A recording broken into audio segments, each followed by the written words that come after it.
Avant ce déplacement à Dijon, Maxime Lopez avait comparé les 8 derniers matchs de championnat à des finales pour l'OM. La première a été très compliquée, mais Marseille, qui a ouvert le score par Germain, s'en est sorti au terme d'une fin de match à rebondissement grâce à des buts d'Ocampos et Payet, 1-3. En s'imposant, les Olympiens, 3e, repoussent provisoirement Lyon à 5 points. Gros point noir de ce samedi après-midi tout de même côté olympien, les sorties sur blessure de Mandanda et Rami. Dijon, malgré l'égalisation de Kwon, voit sa série de 10 matchs sans défaite à domicile s'interrompre. 10e, les Bourguignons pourraient basculer dans la seconde partie du classement après les matchs de ce dimanche. Un Payet de gala face au gros du championnat, Marseille a du mal cette saison. Mais face aux équipes plus modestes, l'OM fait le boulot. Il y a même ajouté du caractère à Gaston Gérard.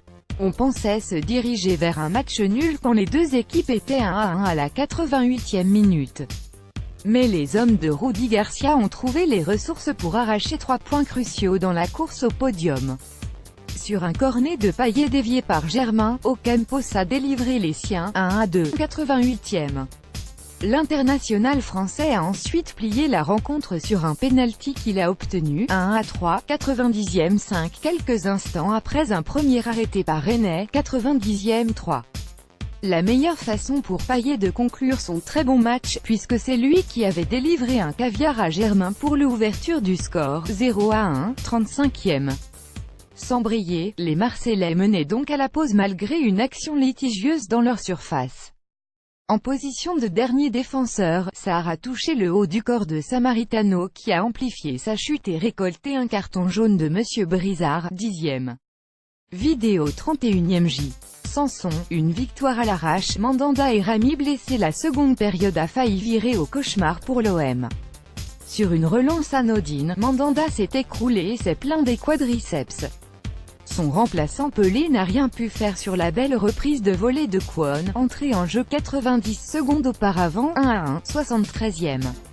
Après Mandanda, un autre pilier de la défense marseillaise a dû sortir. Visiblement touché au mollet gauche, Rami a cédé sa place revenant Sertic, 80e. La fin de match a donc plus souri aux Olympiens. En attendant de nouvelles informations sur ses blessures, il croise les doigts pour que ce succès ne soit pas une victoire à la Pyrrhus. Dijon, qui a fini à 10 après l'exclusion de Yambéré consécutive au premier pénalty marseillais, 90e 1, peut avoir des regrets et quitte son stade sans le moindre point. Cela n'était plus arrivé depuis 10 matchs et un revers face au PSG en octobre dernier.